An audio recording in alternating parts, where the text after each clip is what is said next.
Insulin is known as Canada's gift to the world, and the impact is that people living with diabetes no longer die from their disease. Before the discovery of insulin, life expectancy is about 6 months to 2 years. The discovery of insulin changed that.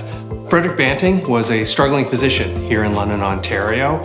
To supplement his income, he took a position at Western University as a demonstrator at the medical school, and it was through his time there that he became involved with the research that led to the discovery of insulin in 1921. I think what surprises people is that this is going to be a quick in and out. And so when people come through here, it's, he did this as well, he did that.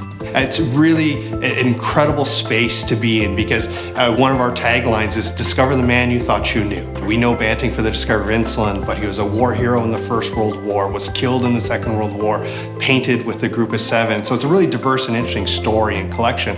I think his use of art as an escape is an incredible story that's really just coming to light. And you see this growth as an amateur, as A.Y. Jackson referred to him. He'd gone from an amateur artist to an accomplished painter.